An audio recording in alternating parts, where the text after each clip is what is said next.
Good evening, young guys. You are welcome in the 117th episode of SOAP Geology classes organized by Society of Career Technology and Jan Vikas Mahasabha. Today we will talk about excretory system. In excretory system, two separate questions are there. One, methods of nitrogenous excretion, that how the nitrogenous excretory matters are manufactured in the liver, that we will discuss in separately along with protein metabolism. The second chapter is urine formation. Urine, which removes excretory wastes from our body. What is excretion? After metabolism, some chemicals formed in our body which are useless for us. But one thing, a chemical may be useless for ourselves but may be useful for another one. For example, urea, which is important component of urine. We don't have the enzyme system which can extract the potential energy present in the chemical bond of urea. So urea is a waste product, excretory product for ourselves. But for plants, that urea is useful because taking from the soil, they can utilize this chemical bond energy hidden in the urea molecule. So for plants, urea is a food. So normally we take carbohydrate, protein, fat. For carbohydrate, glucose, etc., some glucose travels in blood circulation and goes to every body cell.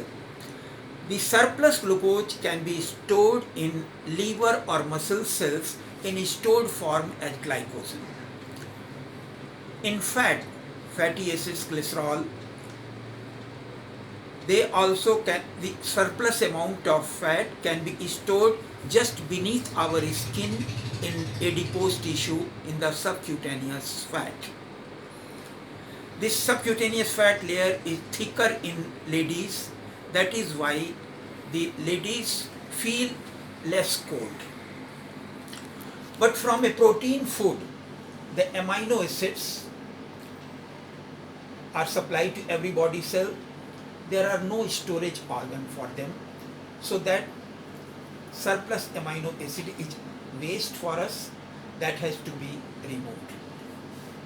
Now for this excretion we have a pair of kidneys.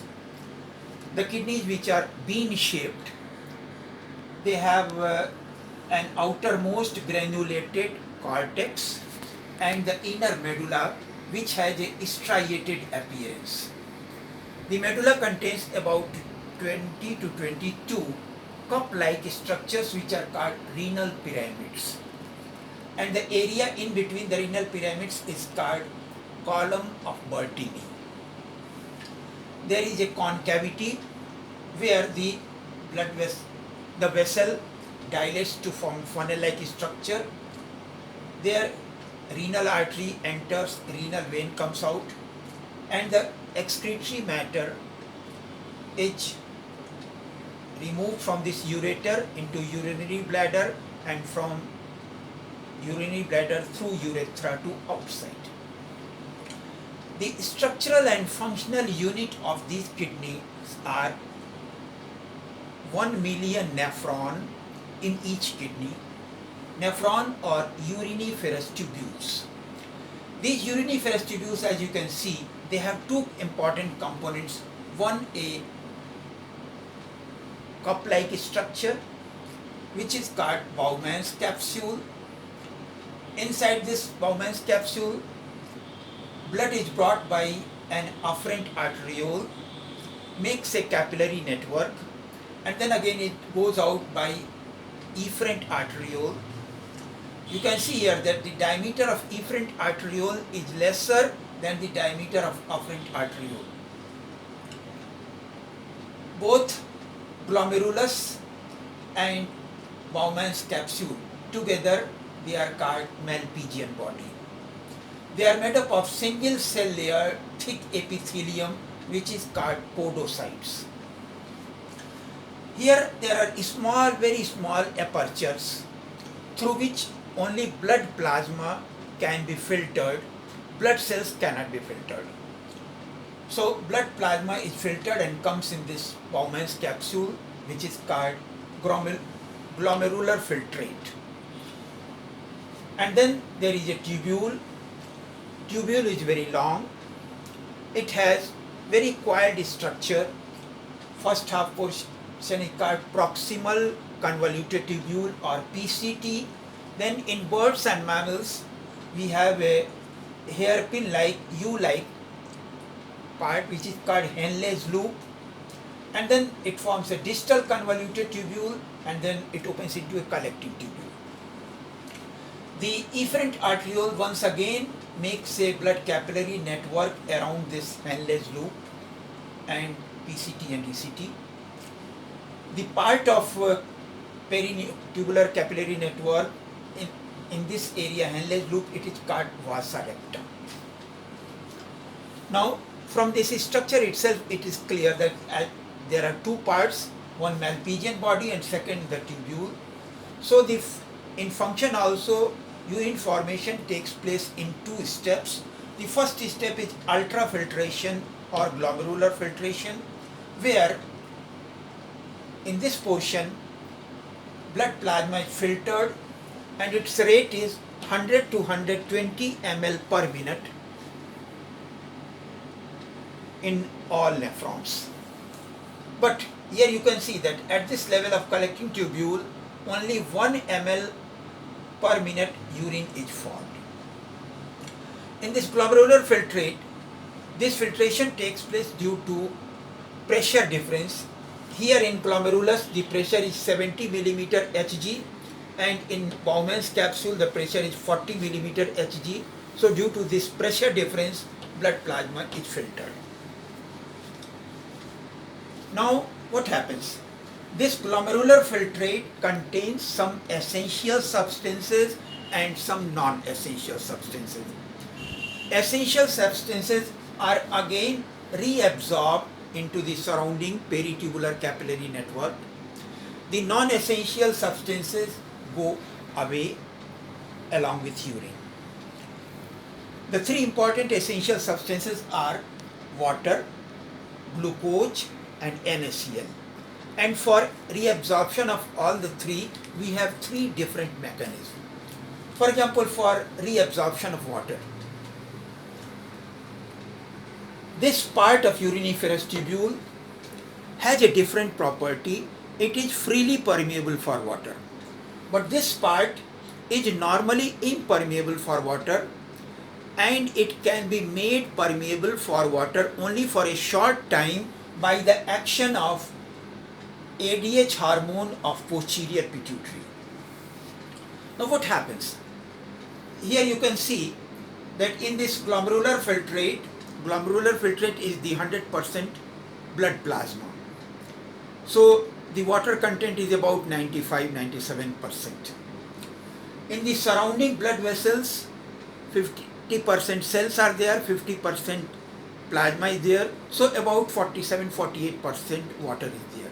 So there is a difference in concentration of water, much more water in this glomerular filtrate and comparatively lesser water in surrounding blood vessels. So due to this pressure concentration difference, water is transferred into surrounding blood vessels by diffusion. Now this portion is normally impermeable. You can ask why this discrepancy. In fact, there are two conditions, and for this the amount of water in the blood is also very beautifully regulated. Let us see how. Suppose there is a condition in a party, we just eat some spicy food, then we drink 3-4 glass of water or 3-4 glass of thumbs up. What happens? Amount of water in the blood vessel is increased, immediately from the wall of the blood vessels there are certain osmoreceptors. These osmoreceptors carry the message to posterior pituitary. Posterior pituitary then secrete less amount of ADH, antidiuretic hormone or vasopressin. So what will happen? When less ADH will be secreted, this portion will remain impermeable for water reabsorption. So less water will be reabsorbed and more water loss will take place along with outgoing urine. Second thing, suppose in hot summer what happens? Much more water of our body is lost along with perspiration or sweating, and we don't get time for drinking water. So what will happen? Amount of water will be decreased in the blood. From the wall of blood vessels there are certain osmoreceptors which are sensitive for the osmotic concentration. They will carry the message to posterior pituitary, and posterior pituitary will secrete more ADH or antidiuretic hormone. So this distal tubule will be made permeable for water. More water will be reabsorbed, so less water loss will take place along with outgoing urine. Second thing, this, our blood contains about 100 to 180 milligram of glucose per 100 ml of blood. So this glomerular filtrate will also contains that all the glucose, and all glucose is reabsorbed in the surrounding blood vessels by the process of active transport. But there is a limit, and it is called TMG or tubular maximum for glucose. Till it is 180 milligram per 100 ml of blood level, all glucose is reabsorbed into the surrounding blood vessels. But if blood glucose level rises above 180 milligram per 100 ml of blood, some glucose passes along with urine to outside, which is called glycosuria. It happens in case of diabetes mellitus. Thirdly, NaCl. NaCl present in glomerular filtrate is also important, and it has also to be conserved. Actually, in our kidney, 85% nephron are cortical nephron, which are for urine formation. 15% nephron are called juxtamedullary nephrons. They have macula densa, and they have renin-angiotensinogen system. Renin stimulates angiotensinogen into angiotensin. Angiotensin stimulates the cells of distal tubule. Aldosterone hormone is secreted, and that aldosterone hormone causes reabsorption of sodium ion from this portion. Sodium ion is reabsorbed and potassium ions are left to go out. In 1954, a very interesting principle was given by Virz, V-I-R-Z, which is called counter-current theory. In counter-current theory, whenever two vessels or two pipelines just run parallel to each other and direction of fluid flow is just in opposite direction in both these tubes, it is called counter-current. In our fingertip also, the blood vessel which is carrying blood and blood vessel which is carrying back blood, they are running parallel to each other. So it is also an example of counter current. Here also this tubule and this tubule is running parallel to each other. Here direction of glomerular filtrate flow is in this direction, and here it is in this direction. So in this portion, when about 80% of water is reabsorbed, initially its concentration of glomerular filtrate concentration is about 200 to 300 milliosmoles per liter. When it reaches here, due to reabsorption of water, concentration becomes about 2000 to 3000 milliosmoles per liter. When it goes in this pipe, NaCl is reabsorbed, so again concentration drops down, osmotic pressure drops down, and when it reaches here, the pressure becomes again 200 to 300 milliosmoles per liter. So this way, all essential substances, water, glucose and NaCl are reabsorbed, and the non-essential substances, urea, creatinine, microcosmic salt, they all are permitted to go outside along with urine. The removal of urine is called micturition, micturition. So this much was about the urine formation. Thank you very much. Rest on the next one.